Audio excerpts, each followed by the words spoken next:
Hello, and welcome to Permission to Be. I'm your host, Becka Epley, joined as always by my co-host, David Roberts. Permission to Be exists to be a space of hope for those journeying to find their true, authentic selves. We hope that the stories shared here will inspire you on your own journey and help you unlock the permission to be who you have always truly been.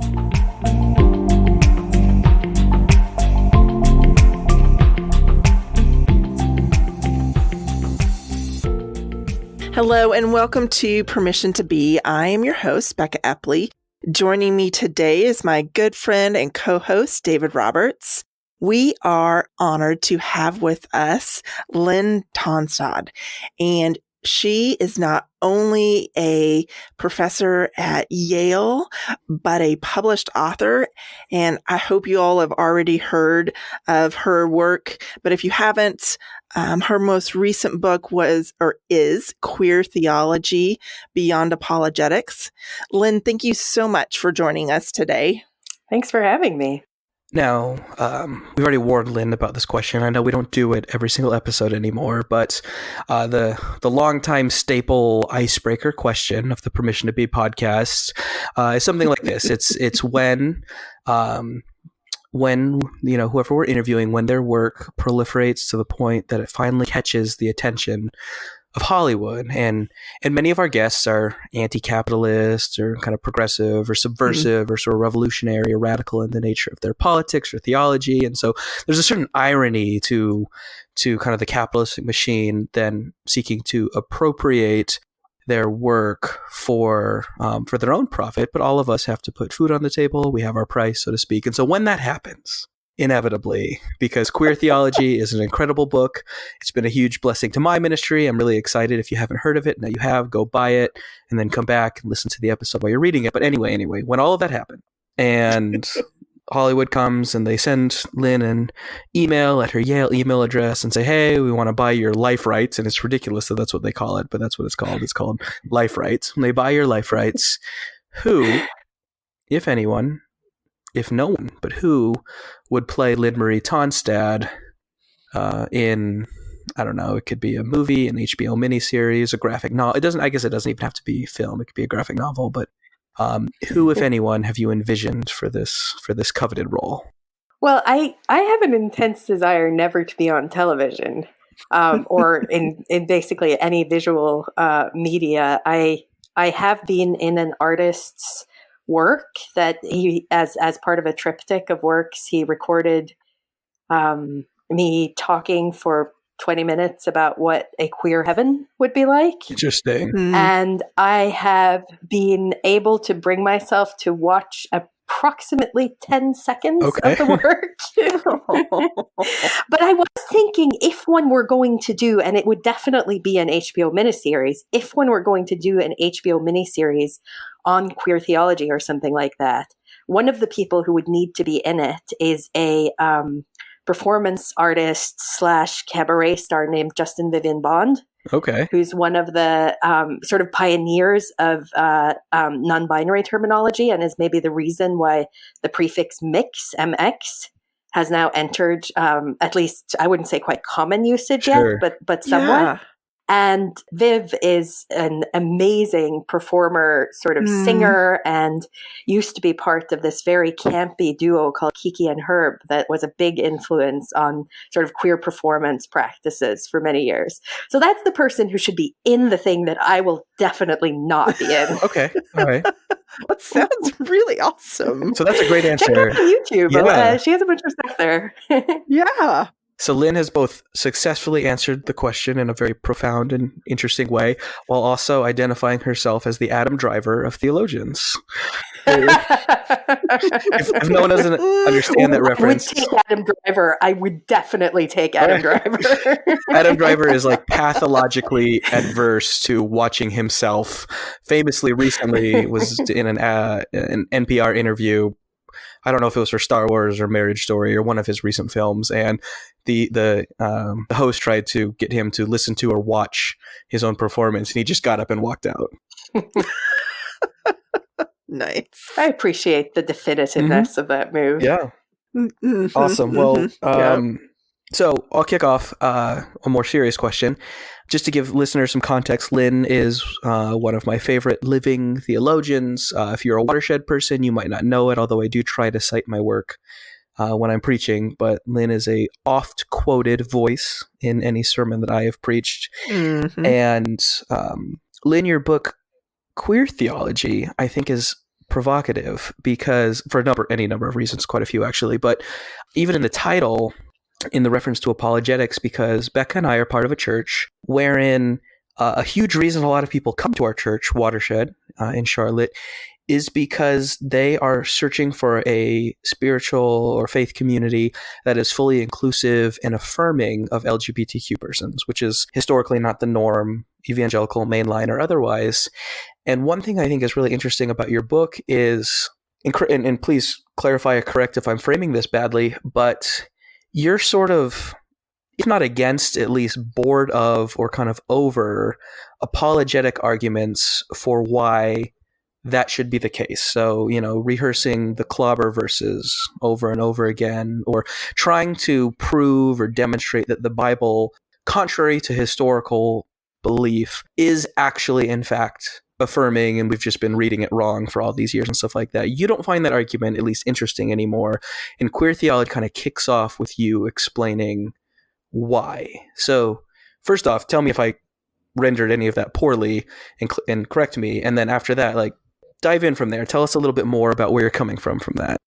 No, that's exactly right. And okay. I'm both bored and against apologetic arguments at this point. So that's more than one thing can be bad at once, but one thing can be bad in more than one way at once as well, right? But there are reasons for that I think I understand why people find themselves wanting apologetic arguments that say, hey, it's okay to be Christian and queer. I absolutely understand that desire. I know for many people, it's a desire that remains very, very strong. For me, the starting point is it is okay to be Christian and queer. Given that is the case, what do Christianity and queerness have to say to each other? And I'm reluctant to distinguish them in that way, of course, because that's a little bit of a false distinction, but just for purposes of conversation. And, one of the reasons I came to the conviction that apologetic arguments are not the right or interesting strategy to use for thinking through the relationship between Christianity and queerness in a more theologically sophisticated and we might even say spiritually compelling way, actually, is that, you mentioned that many people come to your church seeking the affirming and inclusive aspects of it. And in my experience, and in the experience of many people I know and love, you look for apologetic arguments only after your mind has changed on this question. And minds change because of loved ones, friends, relatives, people that you love, and you find yourself completely unable to continue thinking in the ways that you had thought about sexuality. And then, okay, sure. Then you might look for apologetic arguments, and one of the functions they have is to confirm that change of mind has some validity. I understand that, and I can see the value of them functioning in that regard. But the apologetic task in this regard has been going on for quite some time. We're about, it depends a little bit how you count, but we're somewhere between 70 and 130 years into it or something like that. Sure. And, there have been a lot of interesting, at least at the time, interesting arguments and speculations about what some of the language that is often, contained in the so-called clobber passages that you mentioned, what that language means. There's been a lot of reflection on the difference between ancient Mediterranean organization of gender and sexuality and the way that, we understand and experience ourselves today, whether we like it or not, right? The regime of sexuality, the sort of the way that we organize sex and gender, it forms us at a level that is prior to our ability to sort of resist or pick up the bits that we like and the bits that we don't like. So, and there's been reflection on this, and I talk a little bit, in the second chapter of Queer Theology, where I rehearse I think it's basically all the apologetic arguments that I know of, at least in passing. There are a couple of them that have some theological interest, But in general, apologetic arguments tend towards a kind of proof texting. They tend to focus on only one aspect of the question about the relation between Christianity and queerness, and it's specifically which forms of genital contact are licit. And they take questions of queerness out of their social, political, and economic structure and put them into this sort of unifaceted, the one aspect of your person that you sort of need to have justified in this way. And I worry theologically about the thinness of reflection that comes from that. Yeah. And I worry politically about the sort of relative conservatism, the relative narrowness of fighting only for church recognition of vowed same-sex partnerships, which is the primary direction that apologetic arguments have been used. Yeah. There have been some attempts to think more widely than that, but mainly that's been the sort of impetus. And in a world where we're facing climate change and eco-fascism and mass migration and, an intensification of vivid, open racism and ethno-nationalism and, capitalism ending the world, right? We have got to be able to do better than this. Yeah. And especially if the investment either in Christianity or in queerness, and again, I'm separating them in a way that I don't actually accept, that investment has got to mean something more than, hey, it's okay for you to be with your partner. All right. Well, I think we got what we're looking for. Lynn, thank you for your time. That was great. No, seriously, that was perfect. That was very clear. You hear it, church?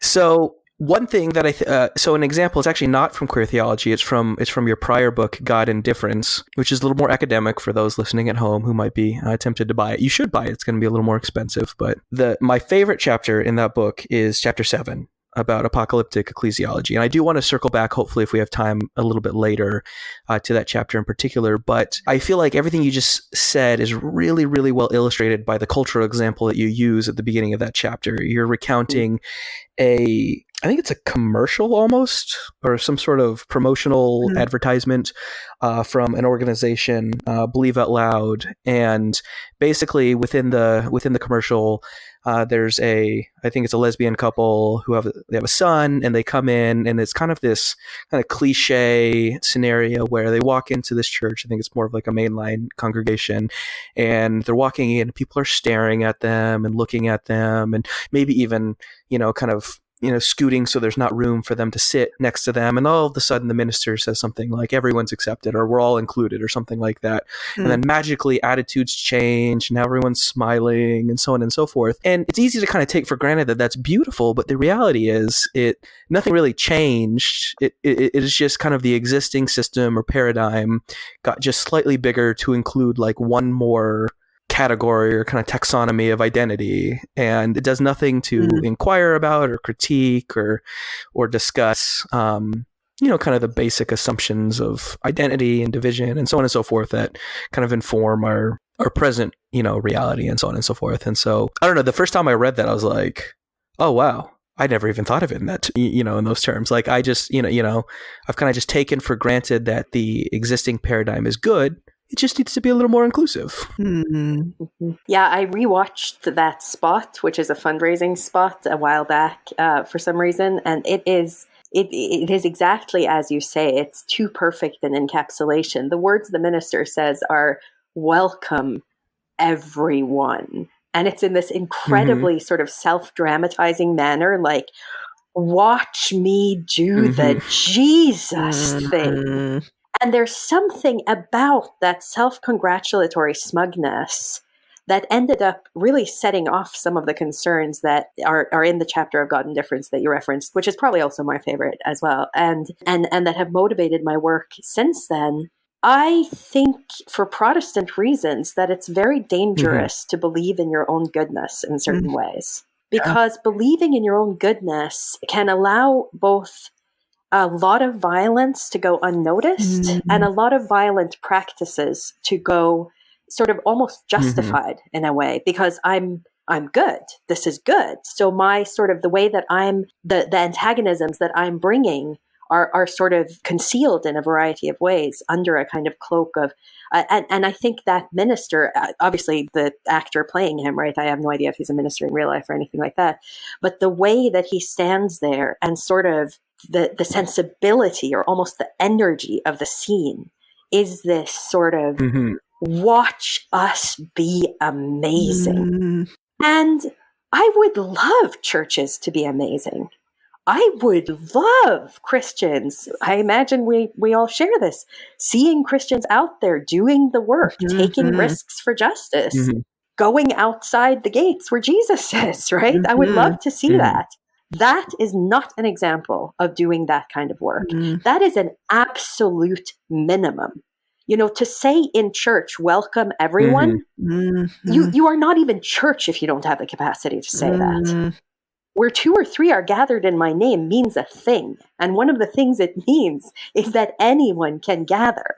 And so to present it as the spot does, as a sort of culmination, right, of, you know, watch Christianity in action, watch it do what it has to contribute to our world today.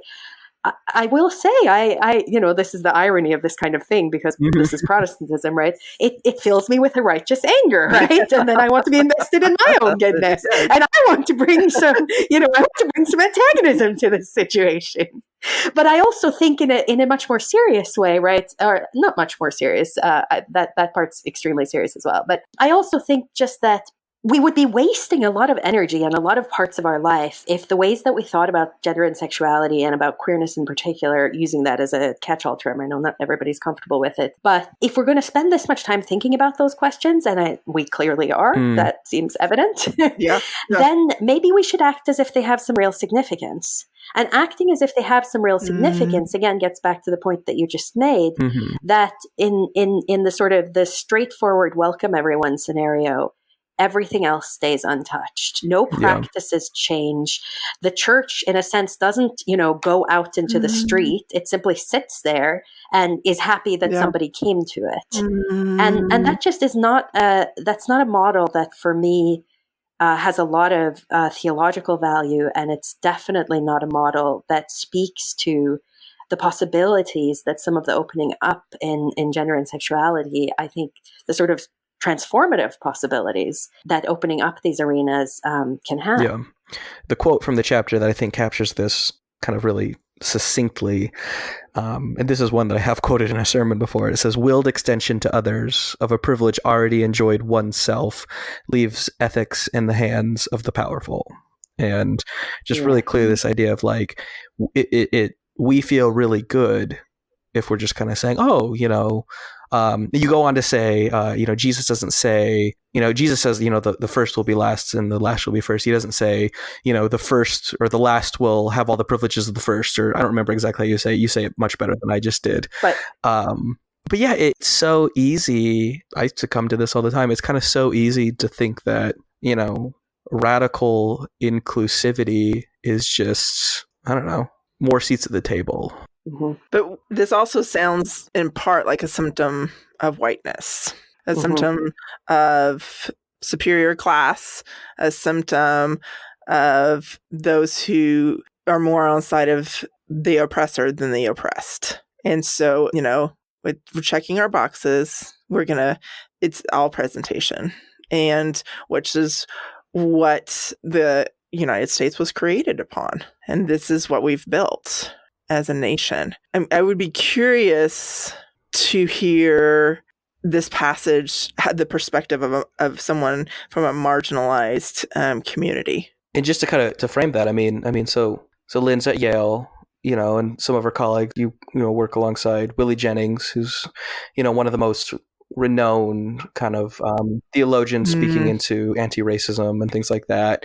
You work alongside Catherine Tanner, who's written about capitalism. I mean, Lynn, you've written about capitalism. Willie's written about capitalism, but capitalism is in the title of Catherine's books and stuff like that. And so I think it'd be really easy, I think kind of maybe the default is to think, maybe you're a prospective seminary student and you're thinking about, oh, maybe I'll go to Yale. It's Yale, and it's like, oh, they have a great race scholar in Willie Jennings. They have a great, class scholar in Catherine Tanner. They have a great, gender and sexuality scholar in Linn Tonstad. And yet I think all three of you would say these categories are inseparable. You talk about in queer theology how really you can't, kind of navigate some of these gender categories without thinking about the class elements. I think the same could be said for, for race as well. So talk to us about that. Yeah, no, absolutely. I just had dinner with Willie last night, so it was we're in the, I won't go into the reasons why, but we just had a meeting of the entire theology. We're doing admissions, right? Mm-hmm. There's doctoral admissions that are happening. I guess I'll just say that. But so we had a meeting yesterday with the entire theology faculty, which also includes Benjamin Valentine, who does Latinx theology, Mark Heim, who does comparative Christian, primarily Christian Buddhist studies, Ebony Marshall Turman, who's, one of the absolute most superstar womanist ethicists, theoethicists working today, Chloe Starr, who does Asian Christian theology, especially Chinese, and Miroslav Volf, who does, faith and life and sort of flourishing in that. And I just looked around that room and I thought, I cannot believe these are just my sort of ordinary day-to-day colleagues. And one of the things that's so exciting about that is what you were referring to in the sort of comparison with Willie and Catherine, which is that the way theology is approached at Yale right now is with a sort of a commitment to what we might think of as very thick theologizing in conversation with very complex engagements with things that are going on in the world. And there are differences of emphasis among us in terms of that engagement with things that are going on in the world. That's absolutely right. But we also recognize and try to work alongside or sort of within exactly the kinds of overlaps that you were describing. There's been a lot of work recently talking about how one of the things that was taken from people who were brought as enslaved persons to the United States is even the possibility of something like what we might think of as gender normativity or sort of proper gendered behavior, being a good woman, being a good man, that whole sort of possibility is one of the things that is taken away, along with, of course, access to some of the forms of reproductive continuity, knowing your ancestors, knowing where you come from in a variety of ways. All of that was taken from the people who were brought here as enslaved persons. And that taking has continued in so many ways since. The sort of Moynihan report type of thing, the stereotype and the sort of extreme stigmatization of people on social assistance, etc., the association of a kind of improper genderedness, sort of women who are too dominating, et cetera. Like all of these sorts of stereotypes are also ways of ensuring ongoing poverty among the people that they target. Yeah. So, whenever we get into these sort of, should we be more concerned about the economy or race or sexuality or climate change? I mean, these are all the same thing in a certain sense, right? They're not, but they're most powerful. The most powerful damage that they do is overlapping and intensified among the least among us. And that intensification, which we often talk about in language of intersectionality, right? The way that different forms of stigmatization and minority, like being made into a minority in various ways, the different forms kind of play together and complicate the scene, as it were. That's just right. And so to think seriously about any of these things, I think we have to, none of us is going to be able to do the work alone. None of us is adequate individually to these problems, but we're all going to need to try real hard to think from our own specialties into the sort of effects of how these different forms of discrimination and violence and injustice, how they play out across different arenas. And, I did a couple, my mother's from Iraq, my father's from Norway, and I grew up in Norway. Okay. And I've been going back, my family's still there. And so I've been going back there a bit more and giving talks and doing seminars and things like that. And I had a couple of encounters, one in particular with I was doing a talk at Pride in Oslo last year, and a very, very sincere pastor in the audience asked me after this long discussion with some other activist people and so on around these issues, but what about my parishioner who just doesn't want to undo capitalism or do any of these things and simply wants to get married in church? Aren't you being sort of, dismissive of that person's desire? And, isn't it my pastoral duty just to give them what they want? And, we were basically out of time, so I didn't say any of the things I wanted to say, or at least not most of them. But absolutely no, that is not your pastoral duty. Your pastoral duty is to work to open up, to be in conversation with people, to see that, to sort of narrow Christianity and justice questions to who's going to get married where. It boggles the mind that you can have the literature of the Bible and the histories of experimentations and radically alternative ways of being, that you can take that history, you can take these words from Paul about the form of this world is passing away, you can take this language of the old order of things is ending and say, and what this means is that we should properly regulate who gets married in church. It just, I'm speechless, right? Right. So to go down a slightly different track, Lynn, I am curious about you personally. Like, what brought you to this point that drove you to these deep theological pushing into the apologetics? Like, what was the part of you that, I don't want to use a cheesy word, but like, where was the passion? What drove that?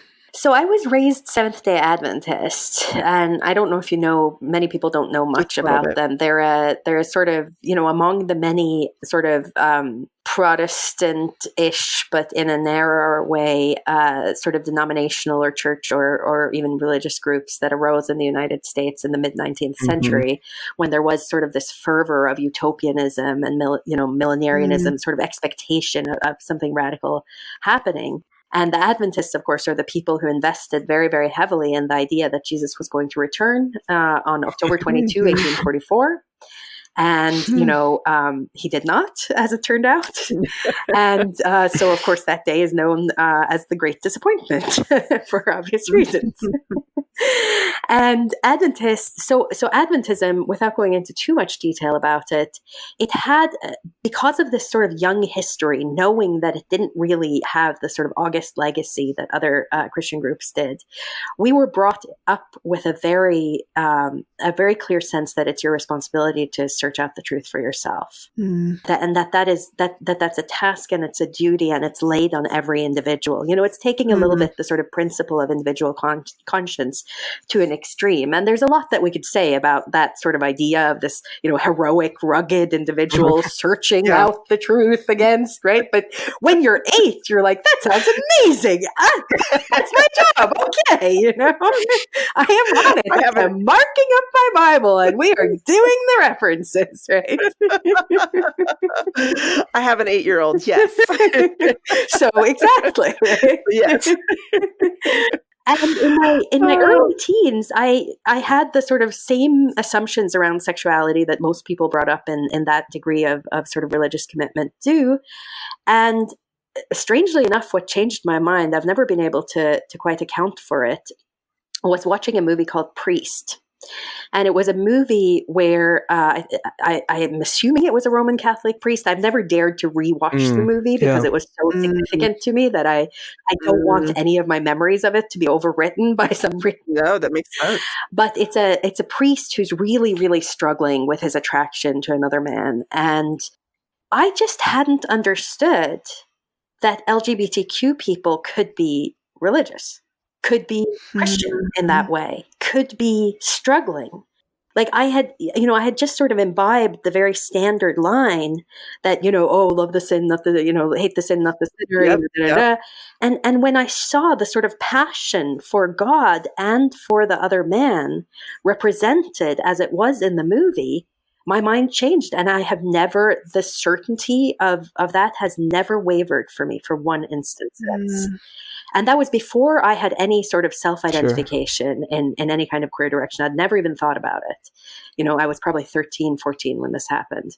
And what that meant was that even though I came from a homophobic religion and a homophobic, to some extent at the time, homophobic family, that's no longer the case, thanks be to God, nothing anyone said could touch this certainty, right? So you could say anything to me about sexuality, and I'm like, oh, how sad for you that you think that, right? This sort of sense that there's just something so wrong. Yeah. But the part about that was really lucky for me was that even though I experienced a lot of things that, you know, we would think of as homophobic in a variety of ways and so on, I never had the same level of alienation from church contexts that others did, because you could say those hurtful things, but they just didn't hurt me in the same way. And I think that was a real help for me. And then eventually starting to go the direction that I did, because it meant that there was, I didn't have the same amount of investment in the need to change people's minds either. Yeah. It just, like, I wanted minds to change. I had relationships that could not continue until minds changed, and eventually they did. But for me, there was no negotiation around this question. And there's a kind of, I recognize the privilege of having a story like that, right? I recognize how lucky I was that this change happened when and in the way that it did, so that I never had to ask myself, oh, maybe they're right? That was just never a question. Yeah.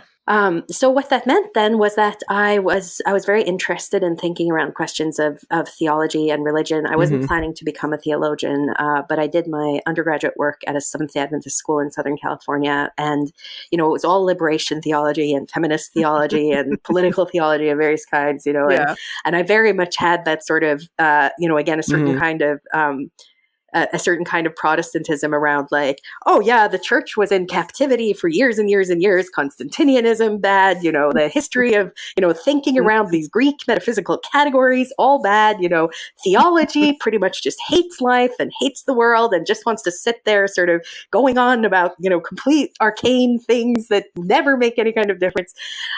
And then I graduate from college and I think, well, you know, before I go on to do whatever academic work I'm going to do, I should spend 2 years just figuring out what I believe. 2 years should be more than enough, right? Oh, the hubris of the 21-year-old, right? Right. Plenty. So I got to Yale, and where I did my MA and my doctorate, and very quickly I was introduced to theologians who absolutely did not do theology as though it was hostile to the world, who absolutely did not do theology as though it was about, you know, just tra-la-la-la-la, thinking about interesting technical questions. I will say, though, in my intro to theology classes, I have lectured multiple times on why it's an interesting and important question, how many angels can dance on the head of a pin. Navel gazing. Just so we're clear. So I am into the sort of apparently very, you know, technical. Yeah, it's actually important, right?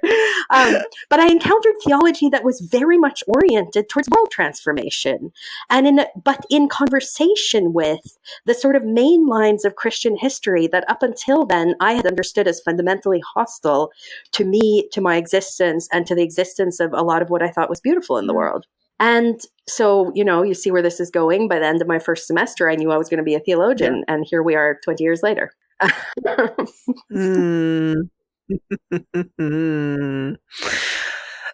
is an awesome story. And when you were talking about how you just knew, I just kept thinking about what a divine gift that was, or is. Let me rephrase that. For me, in hearing your words, that gives hope, because so many times, especially for those of us who might have grown up in the evangelical realm of things and then have, to use the overused phrase, of deconstructed our beliefs and are reconstructing them now, to me, that's divine spark. And I appreciate you sharing that. So Lynn, I guess there's two ideas, but in my mind, they're kind of interconnected that I do think kind of piggyback off both what Becca just said, but also kind of your story that you just told. And one is, it's kind of the point of that chapter 7 in God and Difference, this idea of apocalyptic ecclesiology. And then tied to that, at least in my mind, is a notion, kind of the notion that our identities or our being, or, kind of whatever word you want to use for that, they're not fixed. They're not static. It's this dynamic thing. It's a becoming. It's, kind of this thing that, the moment you try to put it in a box, it's like, it's already moved on, almost like, like Jesus on the road to Emmaus. Once they recognize him, boom, he's gone. And, so for me, that's at least at this stage in my own, ministry and life and stuff, that's the piece of your theology that's kind of the most pastorally or existentially live, kind of this whole idea of that you can't like make normative both the church but also being and kind of just the interplay between kind of those two realities or kind of whatever. So can we riff on that for a second? Because and I think maybe the way that you make this really clear is kind of the way that you talk about the ascension, and the way that, the ascension, I just, I spoke at a seminary recently and I used that example because it's just, honestly, I don't think in my entire life, and this is an evangelical thing because we don't do any sort of lectionary, so that we just pick and choose which passages we like. And if there's one that we can't think of a relevant way to speak on it, we just skip it. And so the ascension was always skipped in my upbringing. And so your book was the first, I was like, oh, I can preach on the ascension now. Perfect. Anyway, I'm talking too much, but yeah, I love that kind of that radically new, never normative, never ultimate kind of approach, both to being and also to the church. Yeah, if we take, however we understand the sort of mechanics of it, and there are no mechanics of it, that's not how it works, right? But however we understand the mechanics of creation, whatever it means when we talk about the world as fundamentally dependent on God in some significant way and fundamentally formed by God, which, people of course parse in very many different ways. But when we talk about that, God created people in history, in time, in movement. That's built into the very structure of creation itself. And if we sort of, again, if we try to escape from that, then we're declaring bad the world that God declared good. And I don't want to do that. Yeah. The world, of course, means many different things, right? And so there are senses in which I would say the following sentence and others in which I wouldn't. But, the world is a home for people. The world is a home for humans and for many other creatures and many other living beings and non-living things. But it is a home, and it is a place that exists in time, and it is a place in which nothing stays static. Absolutely nothing, right? In the entire universe. This is the order of reality. And if we're, again, serious about any of our claims about this reality being the reality that God makes, forms, and loves, then we've just got to go along with that in some sense, right? We need to be open to the even, I think, sometimes very, very painful losses, as well as possibilities that come along with the reality of how this world is made. And, there's something, I think, incredibly, people often think of religion as a place of comfort and security and so on. And I think for many of us who have serious engagement with religion, it's so obvious that it is not that it is a place of vulnerability and uncertainty and hope, very, very deep hope, and a kind of investment in the promise of the ordinariness of the world precisely being its magic. A way of reading the world, right? If I was going to use technical theological language, we could talk about sacramentality, right? I'm not a huge fan of some aspects of the way that these terms circulate theologically, but that's what sacramentality is about, right? Is that the world is imbued with magic in some sense. The world is imbued with meaning precisely in its ordinariness, in its everydayness. But it's also a place of deep deformation. Right? Again, the form of this world is passing away. All of creation groans, longing for its deliverance. There's also a deep deformation that is happening around us. And that deformation often happens precisely because people know themselves exposed. They know themselves vulnerable. They know the dangers that face them. And that's really scary. And when you know how vulnerable you are in the world, and you know how difficult life is, and life is hard for everyone in different ways. Life is just hard.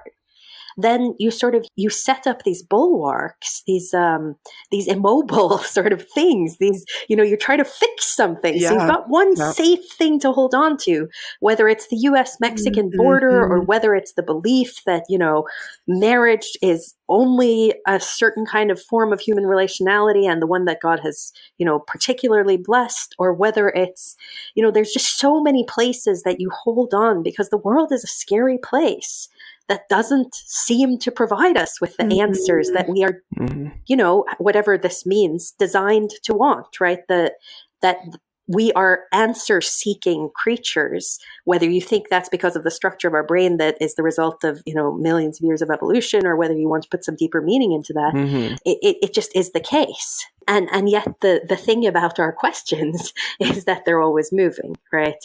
The questions themselves move as our lives move. And that's a deeply destabilizing process. And church is one of the places at its best where people who undergo that destabilization come together with others and experience, communally, that kind of destabilization. And that's where I do think there are really interesting comparisons to be made between Christian and queer experiments in alternative forms of life. Because in queer cases, the destabilization is often forced on you in a very dramatic way. There's a sort of, you don't get to run away and escape it in a way that you might be able to do if in more majoritarian cases. But church at its best is also a place of that, right? Of people who have found themselves uncertain in the world and come together on that basis. Uncertain, but with hope and desire. A little confused, like the disciples after the ascension. Not quite knowing where to go. And then maybe the Spirit moves. If memory serves, I think in the last chapter of Queer Theology, you pose kind of the image or the analogy of is a carnival, I think, in kind of in this kind of what is the future of queer theology, a possible trajectory of it. And you're not the first person whose work I've kind of studied or been influenced by to use that carnival metaphor, carnival analogy. I don't remember who the first person, it might have been you who I heard it from first, but I've seen it again and again. But it's one that I've latched onto. And I don't know what it is, what sort of association I have with carnival, or even if I have the association that you're referring to, but there's something about that metaphor that's both like liberating or comforting in a sense, but also precisely in kind of what you're talking about. But kind of, if you really think about carnivals, I mean, sometimes they're scary. There's a separateness to them kind of from the normal order of things. Often there's intentionally scary elements, fun houses, and things like that. There's a revelry to them. I don't know. It's a metaphor that I've clung to for the last couple of years. And, in revisiting your book this afternoon to get ready for this, I was kind of pleasantly reminded, energized to see it again. I'd also say that at carnivals, there's freedom to be who you are. And amidst the scariness and the perceived scariness and the fear, because a lot of our fear is just this subconscious control. Yeah. And for me, once I have been able to let go of the needing for some of the certainties that I had, or expectations that I had put upon the church, there's a lot more peace in the unknown of the carnival. I like that. And I like the, your point that being yourself and being afraid aren't necessarily contradictions, right? Because to be yourself means also with all our vulnerabilities and frailties and even, I will say this certainly in the first person, at least, faults. Being yourself is scary too. But also incredibly incredibly freeing. And even with the fear, right? The fear sort of comes along, but it also changes its character because it's no longer a fear of being seen in the same way. It's no longer a fear of hiding, right? That sort of involves like, oh, let me try and not managing, as you say, not sort of clinging to again, and instead, yeah, just finding yourself open to the world and being in the world with others. That seems to be what life is best supposed to be. Very much so. What does the word salvation mean to Linn Tonstad these days? The two, and they're the same theme in a way. They're that guide my thinking here. God wills that the creature may live, and I came that you might have life and have it abundantly. And so for me, those are the places that I cling to in a certain sense. They're not uncomplicated places. Having life, willing that the creature may live. It's not just a joyous thing. There's also loss and suffering in that. But whatever salvation might mean beyond that, I don't know exactly. But I know that at a minimum it means that. God wills that the creature might live, and excellent, that you might have life and have it abundantly. Yeah. So, Linn, thank you for spending time with us. Thank you. This has just been, for me, I don't know how to describe it, audience, for you listening, because you can't see our faces. But I don't know, for me, this has been in all the depth and some of the academia language, there has just been a real comfort in this conversation. And so I want to say thank you for that. On a more, I guess, technical note, if people want to find your work or to reach you, where might they do that? So the easiest way to reach me is by email, linn.tonstad@yale.edu. My books are available where books are available, but if they're financially prohibitive, something can usually be arranged about that in one way or another. And I always love hearing from people who are either making use of some of the work I've tried to do or potentially pushing back on it in various ways. I love just being in conversation, whatever form that takes.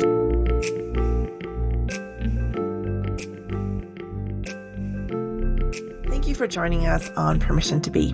I'm your host, Becka Eppley, and thank you to my good friend and co-host, David Roberts. Don't forget to subscribe to the show and you'll never miss an episode. We are available on all the major podcasting platforms. And while you're there, if you would leave us a rating and or review, we are always looking for more and more ways to hear from our listeners. You can find the links for today's guests and the show notes located at beckaeppley.com. We do hope that you will join us for our next episode.